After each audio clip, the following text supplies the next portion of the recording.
They came up the river from the southern desert, and they wore the double crown of Egypt. Black kings out of Nubia, ruling the oldest kingdom on the earth. They restored its temples. They raised pyramids again.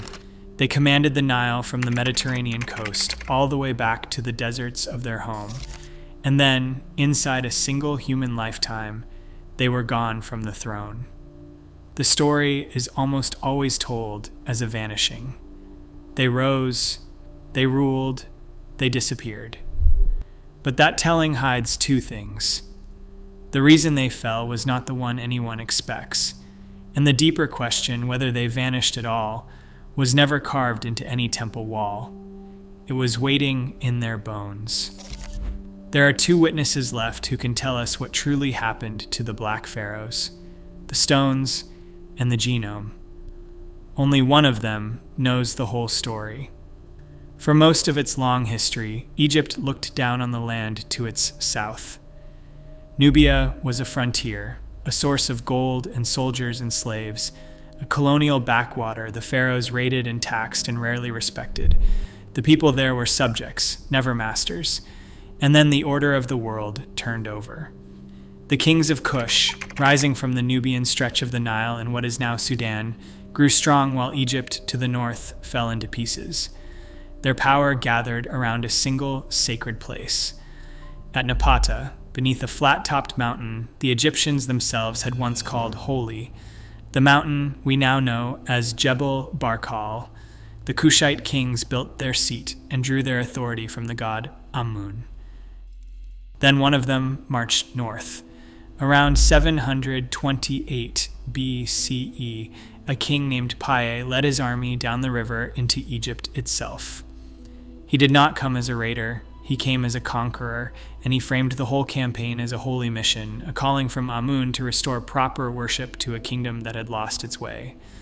City after city opened its gates. When they surrendered, he performed careful rituals of purification before he would accept them. By the end, the man from the southern desert wore the double crown of Upper and Lower Egypt. His dynasty would hold that crown for the better part of an entire century.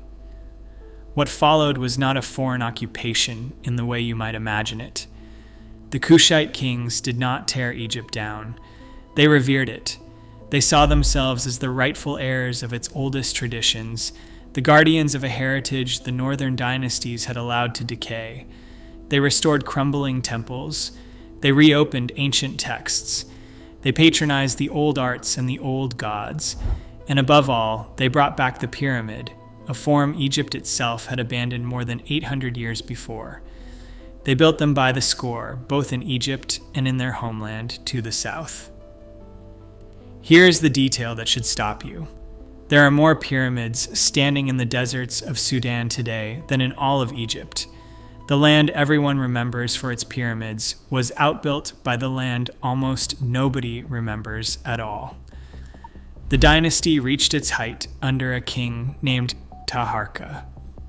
His reign was the golden age of the Black Pharaohs, a stretch of peace and wealth that funded building on a scale to rival the great pharaohs of Egypt's distant past. He raised a magnificent colonnade at the temple of Karnak, the heart of Egyptian religion. He built across his Nubian homeland as well, and at a place called Nuri, he raised the largest pyramid ever built in Nubia to hold his own body. His name reached far beyond the Nile. He fought the rising empire of Assyria for control of the lands to the east, and his power was so widely known that even the Hebrew scriptures recorded him as a king. For a moment, Kush stood among the great powers of the ancient world. So picture it whole. A people Egypt had ruled as subjects now ruled Egypt in turn, from the Mediterranean shore to the cataracts of the deep south. A single African kingdom, commanding the oldest civilization on earth, restoring its glory with its own hands.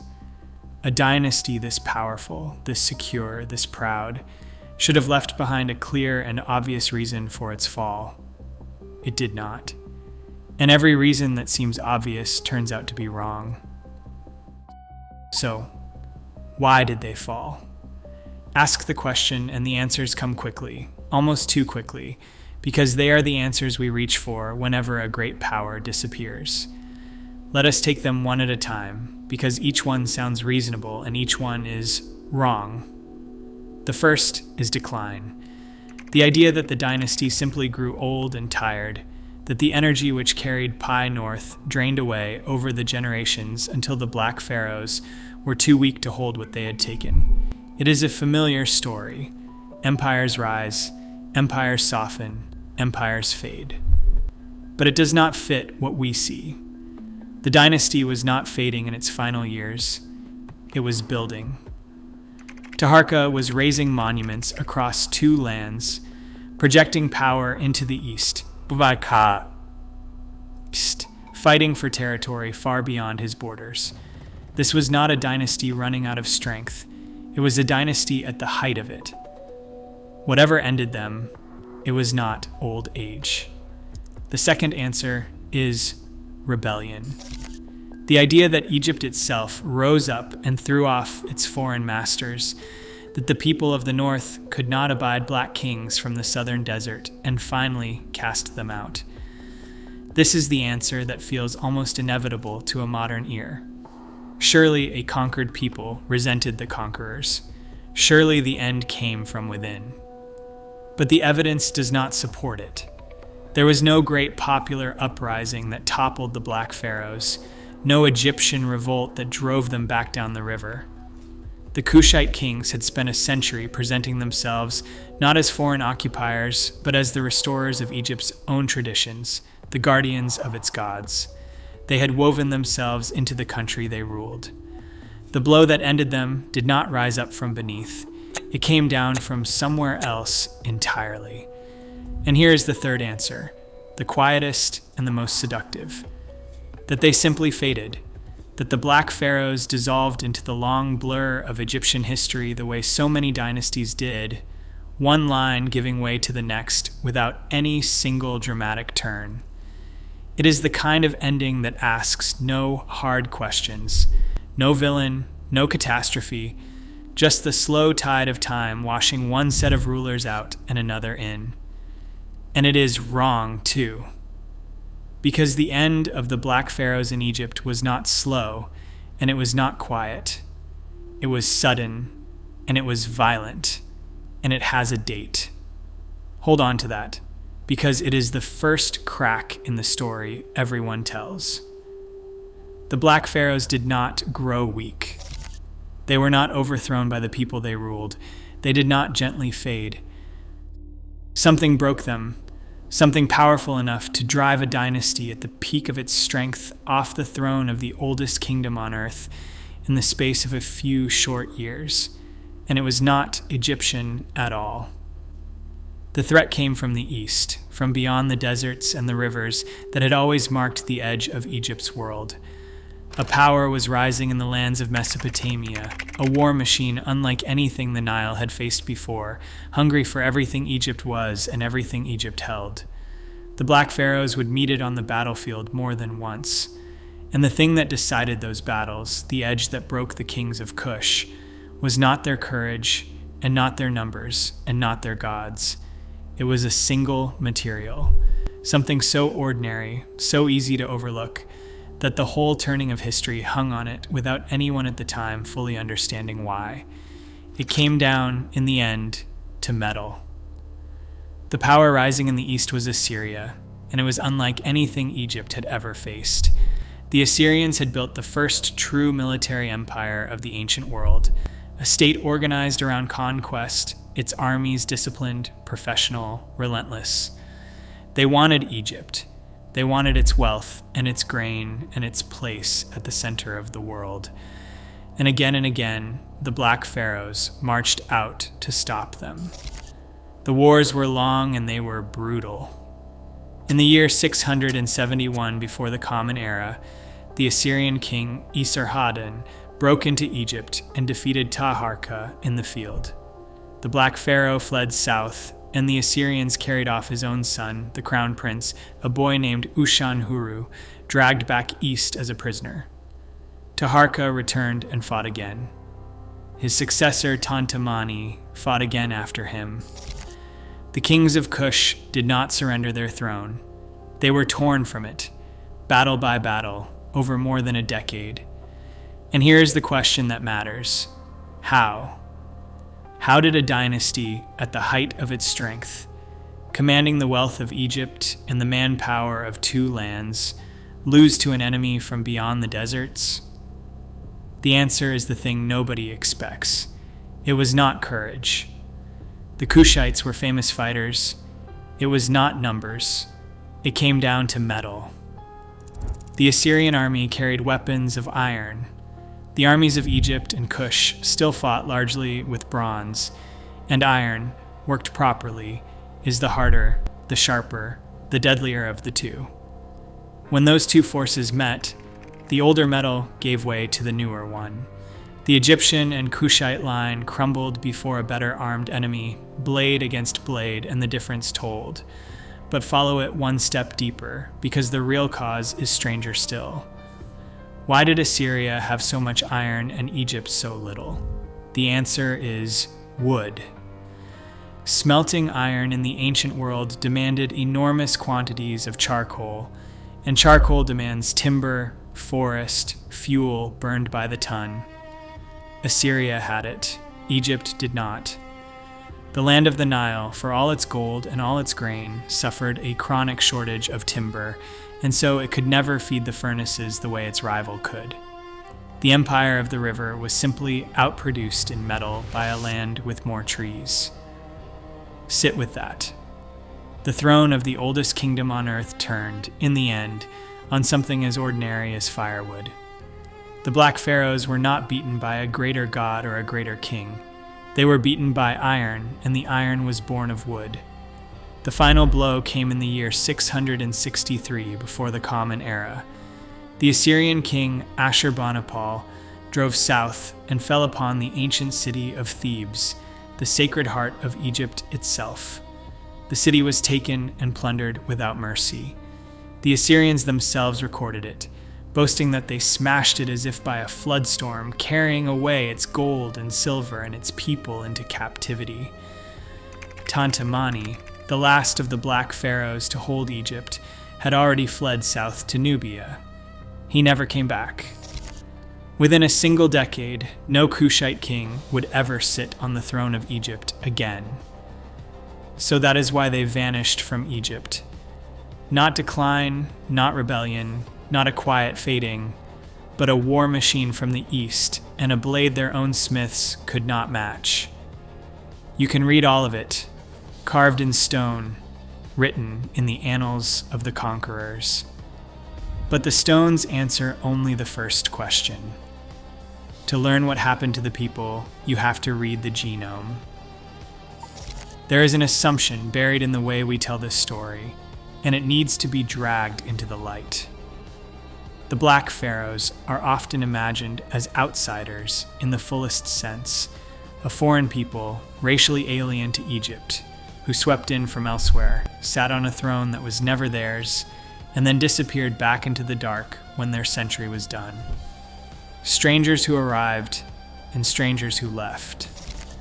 The genome tells us something different, and to see it, you have to look at both peoples at once. Start with the Egyptians themselves.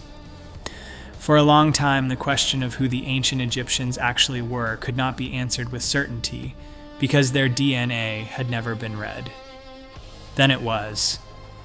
Researchers recovered genome-wide data from ancient Egyptian remains, and what they found was that the people of the pharaohs sat closest, genetically, to the populations of the ancient Near East, to the Levant, and the lands of Western Asia. The heavier sub-Saharan African ancestry that marks Egypt today arrived largely later in the last 2,000 years. The ancient Egyptians and the Kushites to their south were not the same people. They were neighbors, related but distinct, two civilizations grown along the same river. Now turn to the Kushites. For decades, their genome was a silence, because ancient DNA is fragile and the heat of the region destroys it. Then the silence broke. Researchers recovered the first genome-wide ancient DNA ever drawn from Sudan, from 66 individuals buried at a site called Kulub-Narti, and for the first time the people of the Nubian Nile could be read directly. What it revealed was a fusion. Close to 43 parts in every 100 of their ancestry traced to deep local African lineages, the Nilotic peoples of the region. The rest had filtered down from the north through Egypt, from a pool of ancestry that reached all the way back to the Bronze Age and Iron Age Levant. Two streams, one African and ancient, one carried south along the river, met and merged into a single rooted people. It is worth being honest about the limits here, the way the evidence demands. The people of Kulub-Narti lived centuries after the Black Pharaohs lost Egypt, not during their reign. Genomes from the height of the Kushite kingdom itself remain scarce, the bones few, the conclusions still provisional. A single cemetery cannot speak for 1,000 years of history. This is one window, not 1,000, but the shape of the answer holds, and the shape is what matters. The Black Pharaohs were not strangers parachuted onto Egypt's throne from some distant unknown. They were a people of the Nile, formed in place over thousands of years out of streams of ancestry that met in their own river valleys long before any of them marched north. A blend, rooted, ancient, grown from the same deep African soil that had always been beneath them. When Pi led his army into Egypt, he was not an invader from the edge of the world. He was the southern neighbor, coming up the river he had always lived beside, to take the crown of a kingdom that was, in its own way, kin. And that changes the deeper question entirely. A people who arrive from nowhere can vanish back into nowhere. That is easy. But a people rooted in place, grown out of their own land across millennia, blended and settled and ancient, do not simply evaporate when they lose a throne. So, if the Black Pharaohs did not vanish, then where exactly did they go? They went home. That is the answer the word vanishing has hidden from us for so long. When the Black Pharaohs lost Egypt, they did not cease to exist. They withdrew down the river, back into Nubia, back into the land that had made them, and they took their kingdom with them. The throne in the north was gone. Everything else remained. For a time, the seat of that kingdom stayed at Napata, beneath the sacred mountain where their power had first gathered. But the wars were not entirely over.